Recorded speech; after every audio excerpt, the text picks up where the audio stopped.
कहानी स्टार्ट होती है 1988 के एक फ्लैशबैक से। हैंक पिम, उनकी वाइफ जेनेट और उनकी छोटी बेटी होप जो सिर्फ 6 साल की है, सब घर पर होते हैं। यहाँ हमें बताया जाता है कि हैंक और जेनेट एक इम्पोर्टेंट मिशन के लिए शील्ड के लिए काम करते हैं। मिशन ये है कि एक मिसाइल को शहर पर गिरने से रोका जाए। मिसाइल को डिसेबल करने के लिए हैंक और जेनेट अपने आप को श्रिंक करते हैं, लेकिन प्रॉब्लम तब होती है जब हैंक का रेगुलेटर काम नहीं करता। तब जेनेट अपने आप को श्रिंक कर लेती है और मिसाइल को डिसेबल कर देती है, लेकिन इस चक्कर में वो क्वांटम रेल्म में फंस जाती है, जो एक ऐसी जगह है जहां टाइम और स्पेस का मतलब नहीं होता। अब 30 साल बाद की स्टोरी दिखाई जाती है। प्रेजेंट में हैंक अपनी बेटी होप को सब कुछ बता रहा होता है। हैंक कहता है कि जब स्कॉट यानी कि एंटमैन ने येलो जैकेट वाले आदमी से फाइट की थी, तब वो भी क्वांटम रेल्म में गया था, लेकिन स्कॉट वापस आ गया था अपने रेगुलेटर को रिवर्स करके। हैंक को लगता है कि अगर स्कॉट वापस आ सकता है तो जेनेट भी आ सकती है, यानी कि हैंक की वाइफ। इसलिए वो और होप एक मशीन बनाते हैं जो क्वांटम रेल्म में जाकर जेनेट को वापस ला सके। स्टोरी अब स्कॉट लैंग पर शिफ्ट होती है, जो अपनी बेटी कैसी के साथ छुपन छुपाई खेल रहा होता है। गलती से स्कॉट का पैर घर के बाहर निकल जाता है और उसका हाउस अरेस्ट अलार्म बज जाता है। FBI तुरंत वहां आ जाती है चेक करने के लिए। कैसी पूछती है, आप मेरे पापा को क्यों तंग कर रहे हो? तब FBI एजेंट एक्सप्लेन करता है कि सोकोविया अकॉर्ड्स के रूल्स के हिसाब से एवेंजर्स बिना गवर्नमेंट अप्रूवल के कोई काम नहीं कर सकते। स्कॉट को कैप्टन अमेरिका के साथ काम करने की वजह से हाउस अरेस्ट दिया गया था। उसका हाउस अरेस्ट अब सिर्फ 3 दिन का बचा है। अगर उसने ये 3 दिन बिना रूल्स तोड़े गुजार दिए तो वो फ्री हो जाएगा। FBI के जाने के बाद मैगी और पैक्सटन वहां आते हैं और कैसी को आउटिंग पर ले जाते हैं। स्कॉट के पास सिर्फ 3 दिन होते हैं, इसलिए वो अपना टाइम एंजॉय करता है, गेम्स खेलता है, ड्रम्स बजाता है, डांस करता है और दिन भर मजे करता है। एक रात स्कॉट को एक अजीब सपना आता है। उस सपने में वो देखता है कि अलमारी के अंदर एक छोटी लड़की छुपी होती है।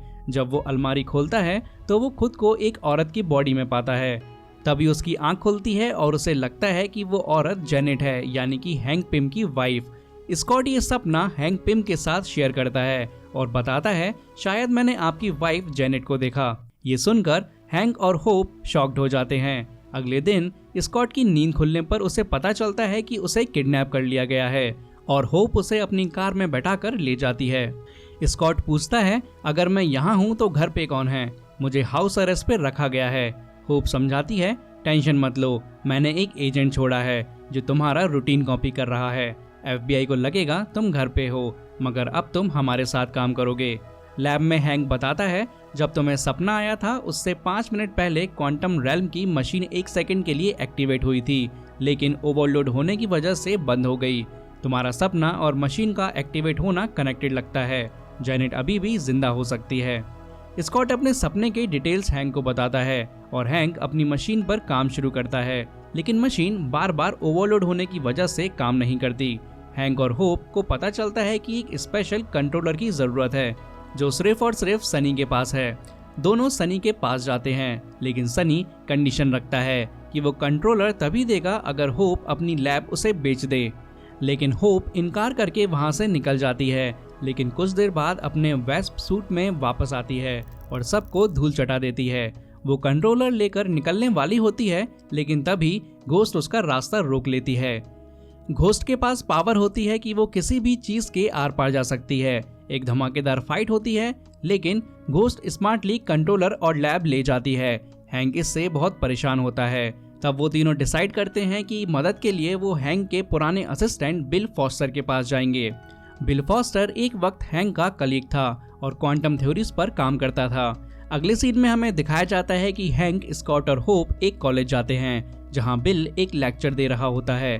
बिल जैसे ही हैंक को देखता है वो तुरंत स्टूडेंट्स को क्लास से भेज देता है और सब एक कैबिन में बैठकर बात करते हैं। तभी स्कॉट को पता चलता है कि बिल फॉस्टर घोस्ट के साथ मिलकर सीक्रेटली काम कर रही है। स्कॉट हैरान हो जाता है और पूछता है, अगर तुम हमारी मदद कर रहे थे तो फिर घोस्ट के साथ क्यों मिल गए? बिल अपनी पूरी कहानी बताता है। वो कहता है, हैंक पहले शील्ड के लिए काम करता था और उसका एक पार्टनर था, एलियस। एलियस बार बार हैंक की मदद करना चाहता था, लेकिन हैंक कहता था कि एलियस एक चोर है जो उसके आइडिया चुरा कर ब्लैक मार्केट में बेचना चाहता था। इसलिए हैंक ने उसे काम से निकाल दिया। बिल फिर बताता है कि मेरा और घोस्ट का पहला कनेक्शन तब बना जब मैं क्वांटम फील्ड पर काम कर रहा था और मैं एक नया सूट बना रहा था। लेकिन एक दिन लैब में कुछ फार्मूला गलत हो गया और एक बड़ा ब्लास्ट हो गया। उस ब्लास्ट के बाद सब मर गए और सिर्फ एवा बच गई, जो अब घोस्ट बन गई थी। और अब एवा को एक रेयर बीमारी हो गई थी जिसे मॉलिक्यूलर डिसइक्विलिब्रियम कहते हैं। इस बीमारी के कारण वो चीज़ों के अंदर से गुजर जाती थी और सब कुछ उसके लिए इनविजिबल हो जाता था। इस दर्द से वो काफ़ी ज़्यादा परेशान थी। बिल कहता है एवा को अपनी बीमारी से छुटकारा पाने के लिए क्वांटम फील्ड में जाना था, इसीलिए उसने तुम्हारा लैब चुरा लिया। उस ब्लास्ट के बाद एवा ने अपने माँ बाप को खो दिया और अब उसकी ज़िंदगी में कुछ नहीं बचा था और इस बीमारी का कोई इलाज भी नहीं था। शील्ड ने बिल को हायर किया और वो एवा को सपोर्ट करता था। उसे बताता था कि किस तरह चीज़ें चुननी हैं, उठानी हैं और उसे कैसे काम करना है। बिल की मदद से एवा ने शील्ड के लिए काम करना शुरू किया और शील्ड ने उसे नए वेपन्स और फाइटिंग स्किल्स दिए। लेकिन एवा ने काफ़ी लोगों का खून कर दिया और जब सोकोविया अकॉर्ड के हिसाब से शील्ड बंद हो गया तब बिल ने एवा को अपने साथ ले लिया और दोनों ने डिसाइड किया कि अब वो क्वांटम फील्ड की मदद से एवा की बीमारी का इलाज करेंगे। लेकिन तभी हैंक पिम अपना दिमाग लगाता है और तीनों किसी तरह से एस्केप कर जाते हैं। एस्केप करने के बाद वो जंगल में अपनी लैब को सेटअप करते हैं और वहाँ से जेनेट को ढूंढने की कोशिश करते हैं। फिर वो अपने कंट्रोलर डिवाइस से मशीन को ऑन करते हैं और जेनेट की लोकेशन ट्रैक करते हैं। जैसे ही मशीन स्टार्ट होती है, क्वांटम रेल्म के हिसाब से जेनेट और स्कॉट के माइंड्स एक हो जाते हैं। स्कॉट अब बिल्कुल जेनेट की तरह बिहेव करने लगता है। हैंक पिम और होप को वो बताता है कि तुमने कोऑर्डिनेट्स गलत डाले हैं, इसलिए तुम मेरी सही लोकेशन नहीं ढूंढ पा रहे हो। थोड़ी देर में वो कोऑर्डिनेट्स चेक करते हैं और उन्हें सॉल्व कर देते हैं। उसी बीच हमें यहाँ दिखाया जाता है कि जो सोनी है उसने स्कॉट के बेस्ट फ्रेंड को यहाँ पे पकड़ लिया है और वो उससे स्कॉट की सही लोकेशन के बारे में पूछता है। लेकिन उसका जो फ्रेंड है लुइस वो नहीं बताता, लेकिन आखिरकार वो उसे इंजेक्शन देते हैं और उसे सच बोलना पड़ता है कि जो स्कॉट है वो अभी एक जंगल में है। और फिर सोनी पुलिस को इन्फॉर्म कर देता है कि आखिर में अभी स्कॉट की लोकेशन क्या है और उनके साथ अभी कौन कौन है, यानी कि हैंक और उसकी बेटी होप। और फिर स्कॉट का दोस्त उसे थोड़ी देर बाद कॉल करके बताता है कि पुलिस को उनकी लोकेशन पता चल गई है, तो उन्हें जंगल से जल्दी निकलना पड़ेगा। इसीलिए वो ये सारी की सारी चीज़ें हैंक और होप को बता देता है और फिर उस लैब से निकलकर वो अपने घर पहुंच जाता है, क्योंकि FBI भी उसके घर पर उसे ढूंढने के लिए आ गई थी। यानी कि FBI को ये पता चल गया था कि अभी जो स्कॉट है वो अपने घर पर नहीं है और उसके बदले में कोई और उसके घर पर है। कुछ ही देर में FBI जंगल की लोकेशन पर पहुंच जाती है और हैंक पिम और होप को वहां से निकलने का ऑर्डर देती है। हैंक पिम और होप को अपना काम छोड़ना पड़ता है और वो पुलिस के साथ चल देते हैं। लेकिन थोड़ी देर में स्कॉट भी वहां पहुंच जाता है और हैंक पिम और होप को पुलिस स्टेशन से निकाल लेता है। अब उनके पास सिर्फ 1 घंटा बचा होता है। इस वक्त घोस्ट वहां पहुंच जाती है और लैब को लेकर भाग जाती है। एंटमैन वहां पहुंचकर लैब को अपने पास लेने की कोशिश करता है ताकि हैंक पिम उसमें घुस सके और जेनेट को वापस ला सके। भागदौड़ में एक ऐसा मोमेंट आता है जब हैंक पिम अपने क्वांटम पॉड में बैठकर मशीन को ऑन करता है और क्वांटम रेल्म में पहुंच जाता है। वहां वो काफी छोटे हो जाते हैं और उन्हें सब कुछ काफी बड़ा दिखने लगता है। हैंक पिम अपनी मशीन को ऑन करके जेनेट की सही लोकेशन ट्रैक करने की कोशिश करते हैं। दूसरी तरफ घोस्ट लैब को लेकर भाग रही होती है क्योंकि उसके पास सिर्फ 12 हफ्ते बचे होते हैं और अगर वो अपनी बीमारी का इलाज नहीं करती तो वो मर जाएगी। घोस्ट को अपनी बीमारी का इलाज करना जरूरी है, इसीलिए वो लैब को चुराकर भाग रही है। वहीं सोनी भी घोस्ट के पीछे पड़ा हुआ है और एक मोमेंट आता है जब सोनी लैब को लेकर शिप में बैठ जाता है ताकि वो उसे शहर से दूर ले जा सके। लेकिन उस मोमेंट पर स्कॉट लैंग यानी कि एंटमैन अपना साइज करीब 90 से 100 फीट तक बढ़ा लेता है और वो तैरता हुआ शिप के पास पहुंच जाता है और सोनी से लैब लेकर अपने पास रख लेता है। फिर वो लैब को बंदरगाह की तरफ फेंक देता है। दूसरी तरफ हैंक पिम को फाइनली जेनेट मिल जाती है। वो जेनेट को क्वांटम पॉड में बैठाकर क्वांटम रेल्म से बाहर लाने की कोशिश करते हैं। होप भी अपने रिमोट कंट्रोल से लैब को अपने ओरिजिनल साइज में लेकर आती है, जिससे अब हैंक पिम और जेनेट लैब के साथ क्वांटम रेल्म से बाहर निकल जाते हैं।